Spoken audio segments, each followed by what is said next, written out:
नमस्कार दोस्तों, स्वागत है फिर से आपका चैनल पे। इस वीडियो में हम बात करने वाले हैं utilising your drop to get more than 700। तो the first question which I would like to ask you is कि क्या मुझे अब से वीडियोस इंग्लिश में बनानी चाहिए? क्योंकि मैं बताता हूँ प्रॉब्लम क्या है। हिंदी में बनाने से क्या होता है कि एक रीच कुछ जगहों तक रुक जाती है। रीच का सेंस है कि हम मतलब जानते हैं काफी सारी जगहों पे इंग्लिश लैंग्वेज एक मतलब ज्यादा बोली जाती है और हिंदी में कुछ इश्यूज हैं। तो I would just like to know कि क्या मैं इसको चेंज करूं, क्या मैं, क्योंकि मुझे लगता है मैं इंग्लिश बोलता हूँ, कम्प्लीटली हिंदी भी नहीं बोलता क्योंकि मुझे उतनी अच्छी आती नहीं, उसके लिए तो मैं माफी चाहूंगा। तो क्या मुझे इंग्लिश में वीडियोस डालनी चाहिए? क्योंकि अगर इंग्लिश में डालता हूँ तो क्या होगा कि जिनको इंग्लिश नहीं आती वो जाके सबटाइटल्स में हिंदी के वो ऑन कर सकते हैं, वो मतलब ऑटोमेटिकली आ जाता है। पर अगर मैं हिंदी में बनाऊं, मुझे इंग्लिश में डालना पड़े तो उसके कैप्शंस मुझे टाइप करने पड़ते हैं, which literally takes 1 hour for me to do almost 6 और 7 मिनट्स वीडियो। तो लाइक सच ही बता रहा हूँ, मैं कुछ भी ऐसे एग्जैजरेट नहीं कर रहा। तो आप बस बताइएगा कि मुझे क्या करना चाहिए, व्हिच वन इज फाइन, ठीक है? तो let's begin. The question which you would ask me is it possible getting more than 700? Is it possible? ये क्लिकबेट तो नहीं गई, मजाक तो नहीं हो रहा।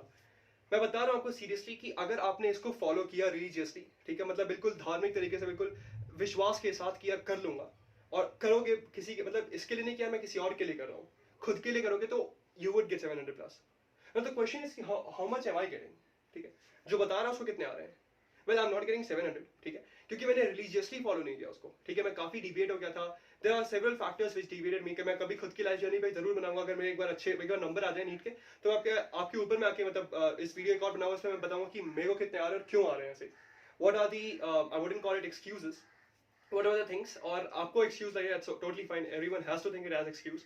मैं उसको इसलिए कहूंगा भी नहीं ना, मैं उसको एक्सप्लेन करने की कोशिश करूंगा कि मैं क्यों, मुझे कितने नंबर आ रहे हो, क्यों आ रहे हैं। तो without wasting any further time, let's begin. I can bet you कि अगर आप ये फॉलो करते हैं religiously, you can get 700 plus, and I am not joking it, you can get. So let's begin with this. पहला आपका होगा कि मैं चाहूंगा कि आप एक नोटबुक लेके बैठे, क्योंकि बहुत इंपॉर्टेंट पॉइंट्स मैं बोलने वाला हूँ, ठीक है? मैं मजाक नहीं कर रहा। आपको अगर आप नोटबुक लेके इन चीजों को नोट करें तो काफी हेल्पफुल होगा। ये वैसे आप स्क्रीनशॉट लेके काम चला सकते हैं। सबसे पहला चीज है कि when should you take a drop, ठीक है? ड्रॉप कब लेना है? तो अगर आपने ये नहीं देखा तो आप इसको आई बटन पे क्लिक करके देख सकते हैं, क्योंकि मैंने बिल्कुल एक प्रॉपर्ली हो जाता है कि कब किस सर्कमस्टेंसेस में कितने नंबर के अंदर कौन से कोटा में जाके आप लोगे तो आपको ड्रॉप लेना चाहिए। तो आप चाहो तो आप उस वीडियो को देख सकते हो, आपको पता चलेगा कि कब ड्रॉप लेना है। बट जस्ट इन केस आपने ड्रॉप ले रखा है और आपको अब किसी से जरूरत नहीं है पूछने की, आप तय कर रखे हो, तो फिर कैसे आगे बढ़े? लेट्स। सबसे पहला है विच कोचिंग इंस्टीट्यूट, ठीक है? तो सवाल है कि हाँ, सेकंड वीडियो में मैं भूल गया, सेकंड वीडियो से आप चाहें तो रैंकिंग भी देख सकते हैं अपनी, तो आप वो भी चाहें तो देख सकते हैं, ठीक है, आपकी मर्जी। तो आप चाहेंगे कौन सा कोचिंग इंस्टीट्यूट लिया जाए? मुझे पता लगता है काफी लोगों ने ले लिया कोचिंग इंस्टीट्यूट। जिन्होंने नहीं लिया, मैं उनको बस बता दूं कि coaching institute like literally makes 10% of the difference. अगर आपको हो सकता है कि मतलब मान लिया 500 नंबर आ रहे हो, तो हो सकता है कि 10% यानी आपका मतलब 5 to 10%, तो लेट्स से आपको 50 मार्क्स ऊपर नीचे करवा सकते हैं coaching centre. But even without coaching centre you can score that. Was I having a coaching center? Yes, I was. I was in Akash Institute. और मैं ये नहीं कहूंगा आकाश ने काफी हेल्प की है मेरी, एंड इट्स नॉट बिकॉज मैं, आप जानते हैं मुझे किसी भी तरीके से कोई फंडिंग नहीं है। इट्स एक्चुअली ट्रू कि मुझे आकाश ने काफी हेल्प किया, but it's totally true as well, क्योंकि मैं आकाश गया हूं तो मुझे पता है कि अगर मैं आकाश नहीं जाता तो भी काफी मदद हो जाती। But coaching centre actually helps you. तो कौन सा जाना चाहिए? आप कोई भी जा सकते हो, ठीक है? It actually doesn't matter. दो प्रोमिनेंट है, हम सभी जानते हैं, एलन और आकाश। उसके अलावा आपके आसपास ही कोई है जो काफी आसपास हो तो आप उसको भी ज्वाइन कर सकते हो, कोई दिक्कत नहीं है। अब बस एक बैकग्राउंड चेक ले लो, देखो कितने लोग हैं जो उससे पढ़े हुए, और ये भी जरूर देखना कि क्या वो सही में क्लासरूम प्रोग्राम सही। क्योंकि आपको बता दूं काफी ज्यादा स्कैम वगैरह होते हैं। जो टॉपर्स आपको दिख जाएंगे, लास्ट ईयर के टॉपर तो मतलब भैया हर जगह था, हर जगह पढ़ा हुआ है। अगर मैं आज कोचिंग खोलूं तो मेरी कोचिंग से पढ़ा हुआ, ऐसा वो था, वो तो मतलब हर जगह था। तो आप देख लो कि जो रिजल्ट है वो ऑथेंटिकेटेड है, फेक नहीं है, और उसके बाद आप ज्वाइन कर लो, आपकी मर्जी बिल्कुल। तो इसलिए आपको कौन सा कोचिंग इंस्टीट्यूट ज्वाइन करना is not a big deal. आपको जो ज्वाइन करना आप कर सकते हो, इट हार्डली मैटर्स, ठीक है? आपको क्या आगे ध्यान रखना है वो देखो। मटीरियल्स, सवाल है कि मटीरियल कौन से फॉलो करें। सबसे बड़ा जो सवाल है दिमाग में आता है कि क्या हम एनसीईआरटी करें या नहीं करें, ठीक है? सबसे पहला सवाल क्या है कि भैया हमें एनसीईआरटी फॉलो करना नहीं चाहिए या नहीं करना चाहिए। अब एक टॉपिक देखो, मैंने लिखा है माई रामबान, उसके नीचे मैंने एनसीईआरटी रखा है। What does it mean by रामबान? सबको बताओ, जो मतलब काफी लोगों को पता, उसको नहीं पता, बता दूं। राम कौन थे? राम, प्रभु श्री राम, ठीक है? आपको पता होगा कि प्रभु श्री राम की मतलब अगर जैसा आपको ना पता, बता दूं कि अगर उन्होंने कभी अपने उस पे धनुष पे, धनुष जिसको कहते हैं आर्चर, अगर हम देखें तो जिसपे वो रखते हैं वो लोग अपने एरो को, उस पर अगर उन्होंने तीर रख दिया तो उसको वापस निकाल के अपने इसमें नहीं डाल सकते जिसमें वो तीर रखते हैं। तो क्या है कि उनको छोड़ना ही पड़ता है, और अगर वो छूटे तो निशाने पे जाएगा। इसी को रामबाण कहते हैं कि अगर रख दिया आपने, इसको एम कर लिया, तो वो जाएगा टारगेट पे, दैट्स फॉर श्योर। रामबाण यही है कि अगर आपने इसको फॉलो किया तो ये टारगेट है और आपका होके रहेगा, फोड़ दोगे उसको। तो लेट्स सी क्या है मेरा रामबाण। सबसे पहले है NCERT. NCERT is directly in the material. And NCERT is the primary material. अगर आपने एनसीईआरटी फॉलो नहीं किया, believe me it's very difficult for you to score. मैं आपको बता दूं, अगर आप इस साल का ट्रेंड अगर आपने देखा है, इस साल का paper completely coaching destroying paper था. ठीक है, क्योंकि कोचिंग सिस्टम से ऐसा उनको नफरत था. किसी भी कोचिंग ने ऐसे पेपर को मतलब आप कह सकते हो प्रेडिक्ट नहीं किया था. मैंने काफी सारे कोचिंग के वो क्वेश्चन पेपर्स देखे थे, किसी ने ऐसा प्रेडिक्ट नहीं किया था. थोड़े बहुत क्वेश्चन तो हर कोई डाल देता है, but you know completely as a set dedicated जो कि कंप्लीटली पेपर जैसा सा किसी ने नहीं किया था. तो कोचिंग के काफी अगेंस्ट चल रही थी सिस्टम. तो आप चाहो तो आप एक बार ये देख सकते हो कि क्या करना है. बट अगर आपने एनसीईआरटी नहीं पढ़ा, और बिलीव मी एनसीईआरटी के बायो के साथ साथ chemistry and even physics you have to read. You have to read even physics. क्योंकि मैं आपको एक क्वेश्चन बताता हूँ, याद हो हाइड्रोजन का जो वो है रेडियो एक्टिव ट्राइटियम. ट्राइटियम जो हाइड्रोजन है वो है, वो जब डिसइंटीग्रेट होता है तो क्या रिलीज करता है. That's an NCERT question. NCERT का पार्ट एग्जैक्टली दिया हो, तो आपको पढ़ना पड़ेगा. अगर आपने एनसीईआरटी छोड़ा तो आप दुनिया भर के मटेरियल फॉलो कर लो, आप अच्छा नहीं कर पाओगे, क्योंकि एनसीईआरटी बहुत इंपॉर्टेंट है. मेरे काफी प्रोमिनेंट फ्रेंड्स जिन्होंने मतलब मुझे बहुत टॉपर हो गए थे, तो उन्होंने बताया कि भाई हम एनसीईआरटी लास्ट मोमेंट तक फॉलो नहीं कर पाए, और that's why we are repenting, और वो फिर रिपीट कर रहे हैं. तो guys please keep this in mind कि अगर आपने एनसीईआरटी फॉलो नहीं किया, you will have to pay for it. बहुत ज्यादा इंपॉर्टेंट है इस टाइम पे एनसीईआरटी को फॉलो करना.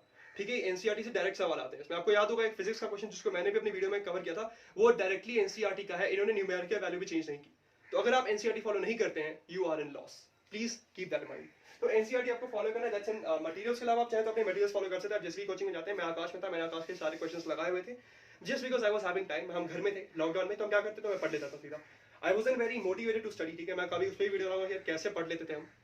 आई wasn't very motivated. Last moment तक तो मैं काफी डिवेट हो गया था, बट मैंने सारे सवाल लगाए हुए थे अपने पूरे कोचिंग मटेरियल्स के, क्योंकि इसके कारण मुझे काफी एक्सपीरियंस हो चुका था क्वेश्चन का. लगाना फायदेमंद होता है. जितना सवाल लगाओगे उतना आपका एक्सपीरियंस बढ़ता है. देयर इज नो डाउट कि वो आपको हेल्प करता है आगे चल के. तो आप सवाल जितना लगा सकते हो उतना लगाओ. मैं कहूंगा कि अतीश आप चैप्टर के सारे लगा लो जो एटलीस्ट जो आपके मटेरियल में दिए हुए आकाश के, और एनसीईआरटी का सारा जितना भी एक्सरसाइज हो गया, एग्जाम्पलर हो गया, सब कुछ सॉल्व करो.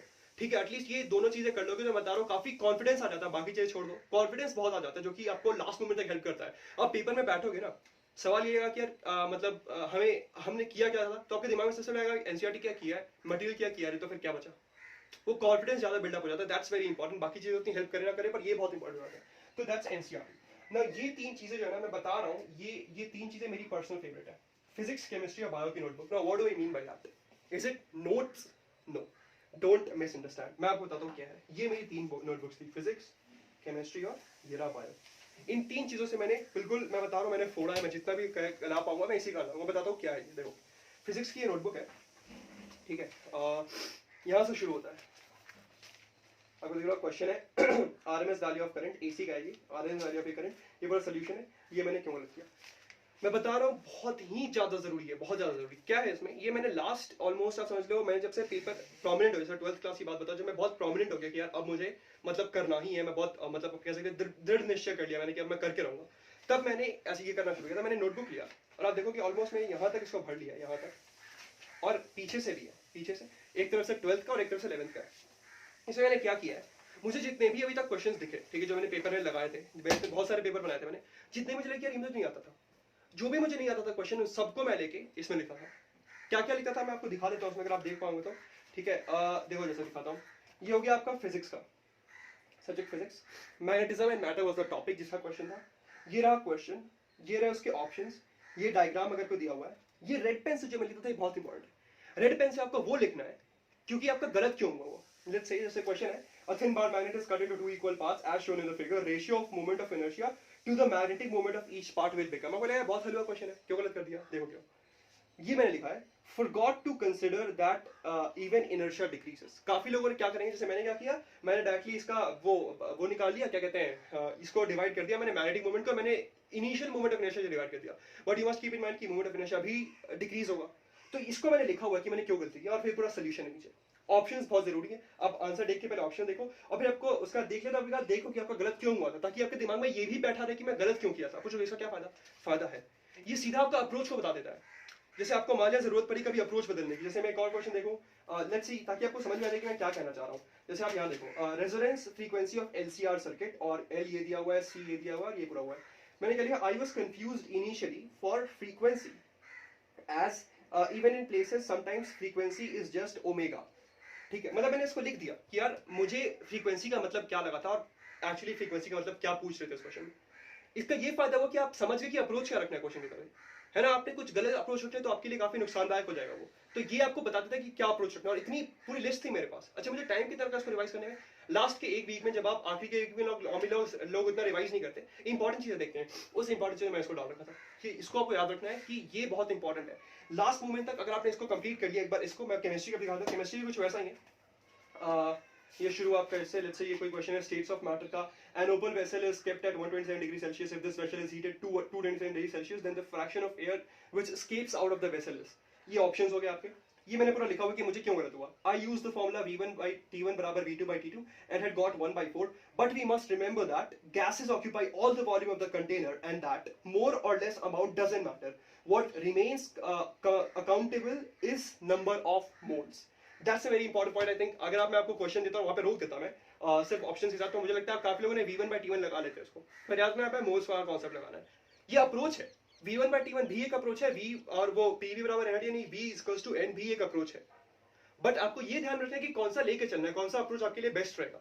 तो इस अप्रोच को जब आप ध्यान में रखोगे तो ही आपका चलेगा। तो ये दोनों अप्रोचेस थे, पर एक गलत है, तो सही कौन सा, इसको आपको याद रखना पड़ता है। This is the notebook which is helping out in that. Same thing is with bio also. मैंने इसमें क्या क्वेश्चंस लिखे हैं, उसके मैंने डाउट्स लिखे, और ये बहुत इंपॉर्टेंट नोटबुक है। अगर कभी जरूरत पड़ी तो मैं भविष्य में इसको डोनेट कर दूंगा, या तो डोनेट या फिर मैं देखूंगा क्या करना है, बट इन नोटबुक्स को मैं जरूर दे दूंगा क्योंकि काफी फायदेमंद नोटबुक्स हैं। ठीक है, ये हो गया। तो आई थिंक आप समझ गए कितना इंपॉर्टेंट चीज है ये। मतलब इसे आई होप कि यू आर डूइंग दिस। दूसरा ये भी बहुत इंपॉर्टेंट है, और ये दो चीज थी जिन्होंने मतलब मेरी आखिरी मोमेंट तक, एक्चुअली तीन, इसको मैं लिखूंगा। ठीक है, आखिरी ये तीन चीज थी जिन्होंने एक्चुअली मेरी इसकी कॉम्बिनेशन ने मुझे काफी सपोर्ट किया है। क्या ये दूसरा चीज? दूसरा है physics formula and chemistry formula. क्या है ये? देखो मैं दिखाता हूँ।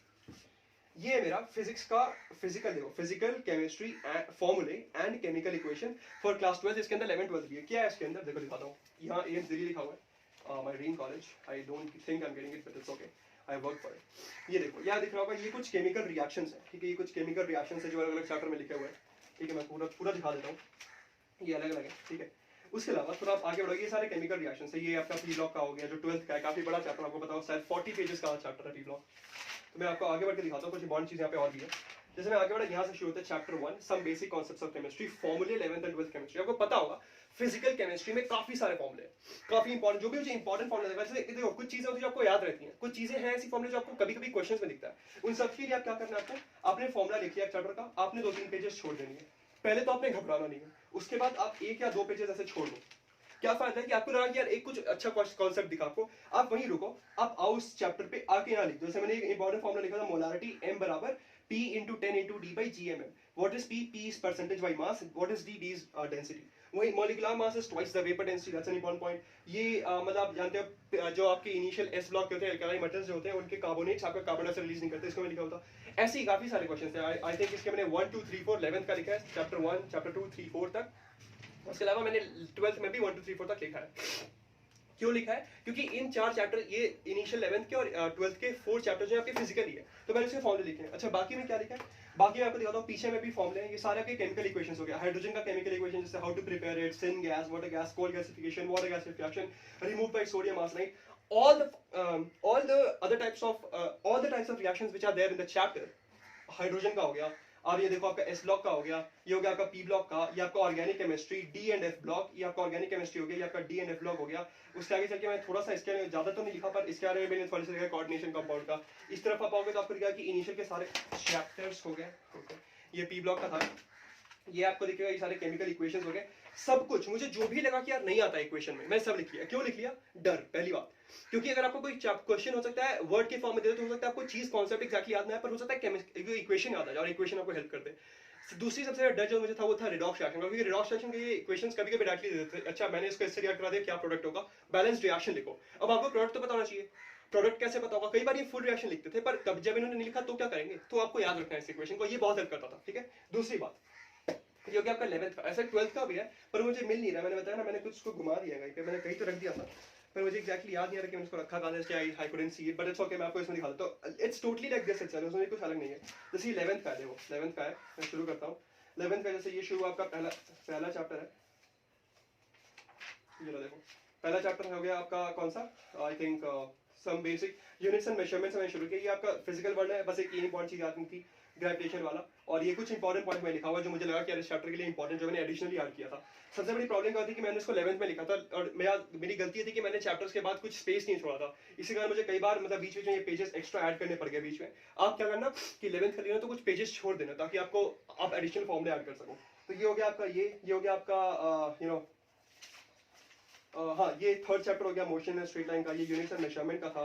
अब ये देखोगे आपको दिखेगा जैसे ये हो गया आपका वर्क एनर्जी पावर का, ये पूरा वो हो गया, ठीक है। उसके अलावा मतलब पूरा आपको दिखेगा 14 तक मैं लिखा हुआ इसके अंदर, पूरे 12th का 14 तक हो गया। ये देखो आखिरी आपका आई थिंक इसका है 11th chapter, thermal properties of matter, simple harmonic motion और ऑसिलेशंस। आप आगे बढ़ोगे आपको दिखेगा ये हो गया आपका वेव्स एंड साउंड्स का 15th चैप्टर, 15 नहीं 14th है, मैंने एक दूसरे बुक के हिसाब से लिखा था। ये दोनों इंपॉर्टेंट चीज, ऐसे 12th का भी था जो मैंने सारे चैप्टर्स के लिखा था। ये मैं आपको बता रहा हूँ, अगर आपने ये कर लिया, आपने हमेशा 11th 12th के फॉर्मूले रिवाइज कर लिए, फिजिक्स के आपने केमिस्ट्री का इक्वेशन रिवाइज कर लिया, इनऑर्गेनिक आपने रिवाइज कर ही लिया इक्वेशंस के थ्रू, और जो भी इंपॉर्टेंट क्वेश्चन आपने लिख ही लिया। कैन जस्ट इमेजिन कि क्या बच गया? अब कुछ बच रहा है? मुझे लगता है कुछ भी बच रहा है।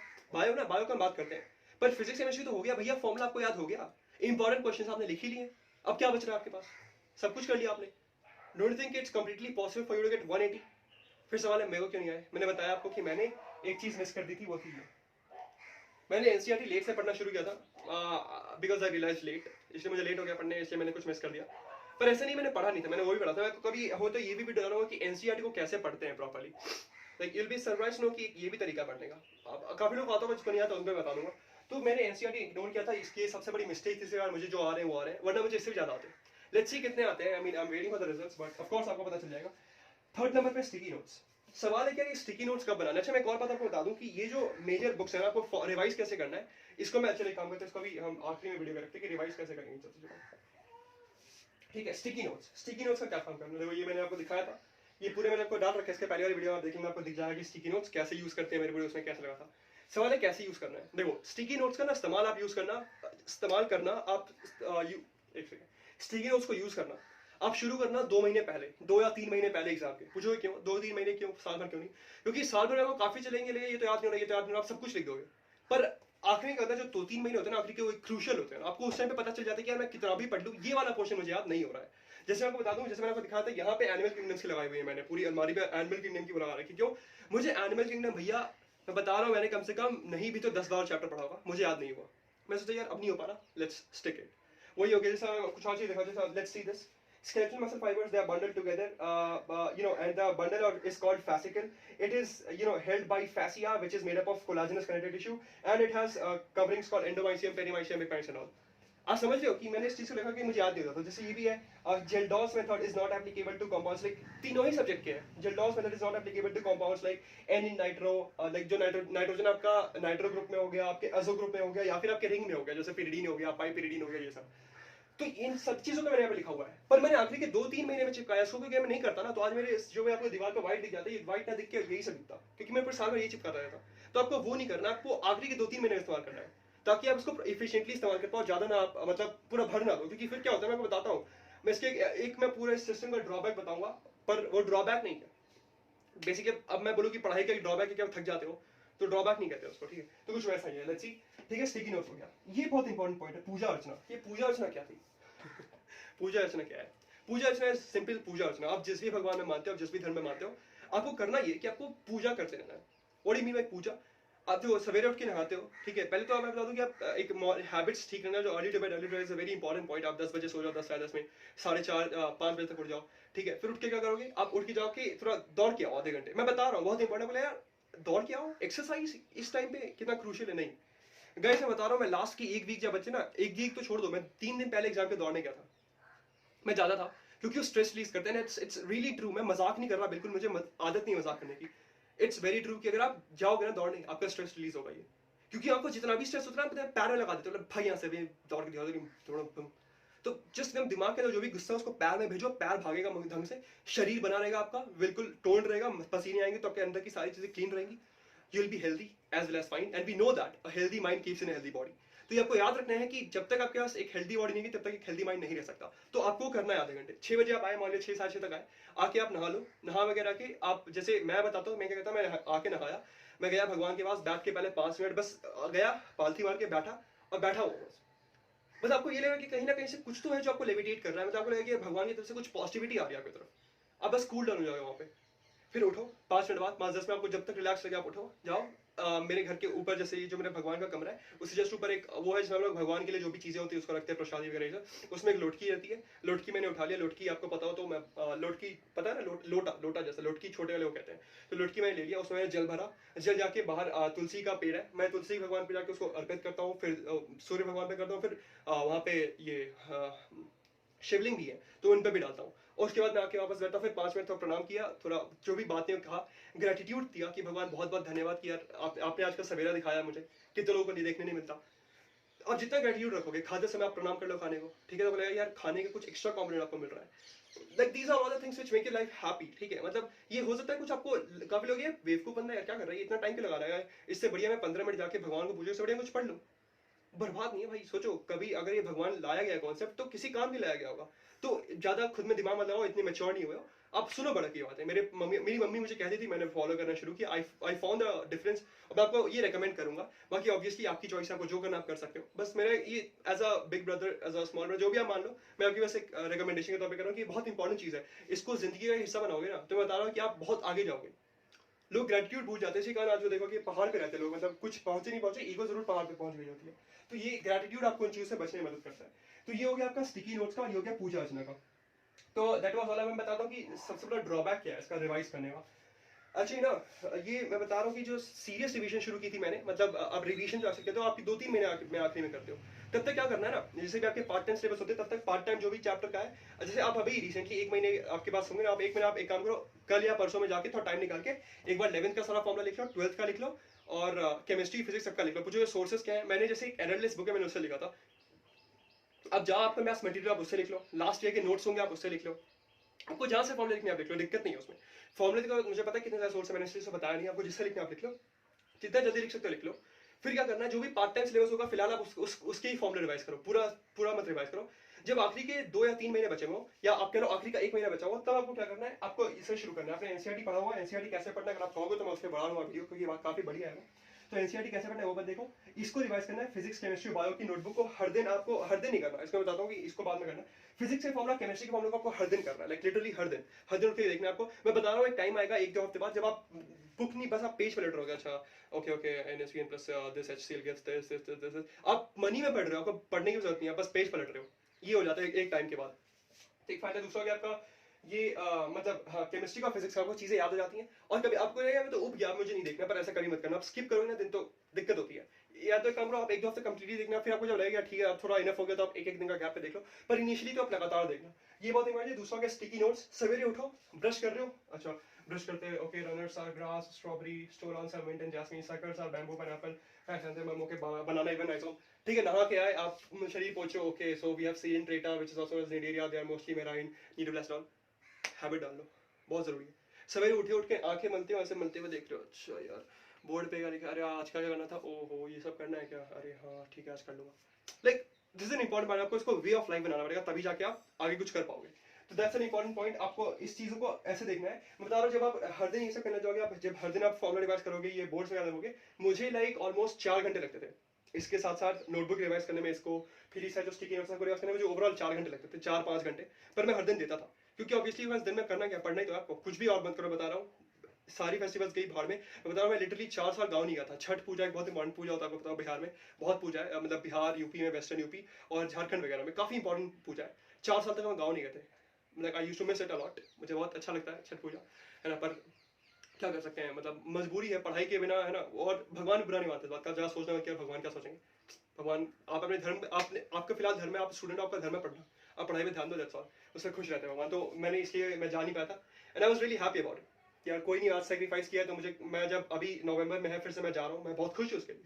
तो दैट्स ओके, फिलहाल आप कुछ दिनों के लिए छोड़ दो, मैं जानता हूँ दुखी होते हैं, क्या कर सकते हैं। तो रिवीजन में आपके एट मैक्स 4 से 5 घंटे लगेंगे। उसके बाद आपको जो पढ़ना है आप खुद से पढ़ना, आप एक पेपर दे लो, 1-2 पेपर के अंदर मैं वेल आपको टाइम के साथ साथ और अच्छे से बताता रहूंगा। जैसे फिलहाल तो मैं पूरा नहीं बताता था पूरा साल भर क्या करना है, तो इस वीडियो को मुझे पता है काफी लंबा हो गया होगा, पर मैंने जानबूझ के लंबा रखा क्योंकि मैं कुछ छोड़ना नहीं चाहता यहाँ पे। पर मैं विद टाइम कि अब इतना टाइम हो गया, अब आपको क्या करना चाहिए क्या करना चाहिए, इसके हिसाब से मैं वीडियोस डालता रहूंगा। तो दैट्स ऑल। और अगला वीडियो मुझे पूछना था कि मैं एएफएमसी डालूं या एम्स वर्सेस अदर कॉलेजेस पे डालूं। अगर आपकी कोई भी रिकमेंडेशन नहीं आती, मैंने नॉर्मली कमेंट में दिखा नहीं रह पाया था, इट्स ओके, टोटली फाइन। तो फिर मैं एएफएमसी डालूंगा, क्योंकि मुझे लगता है एएफएमसी के बारे में जानना आपका बहुत इंपॉर्टेंट, क्योंकि अभी रिसेंटली रिजल्ट आएगा तो आपको ये जानना चाहिए। पर मैं उसके बाद बहुत जल्दी एम्स वर्सेस अदर कॉलेजेस का भी डाल दूंगा, ठीक है, it's also not a big deal. तो दैट वाज ऑल। मतलब इतना ही था। आई होप कि आपको समझ में आएगा कि मुझे कुछ काम करना पड़ा था, कुछ होमवर्क इसमें थोड़ा ज़्यादा लगा था, मैंने सारी चीज़ों को देखा था, मतलब इट्स ओके, मैं ज़्यादा बताया कि बहुत कुछ किया है। आई नो मैं इसको अपने चैनल पर डालूंगा तब सब्सक्राइब करोगे तो मेरा खुद का ही फायदा है, पर मैंने मोर देन माई बेनिफिट मैंने आपका बेनिफिट देखा है। क्योंकि अब मैं हर चीज़ नहीं बताया तो भी काफ़ी लोग दिखाते हैं वीडियोस, आप लोग देखते हो, तो मैंने काफ़ी कुछ जाना, बट इट्स टोटली फाइन है। मैं बस आपसे इतना ही रिक्वेस्ट करूंगा कि, है ना। तो thank you so much guys for watching, that was all from my side. Please comment आपको कैसा लगा, और बहुत बहुत धन्यवाद आपका देखने के लिए। जय हिंद, जय श्री राम।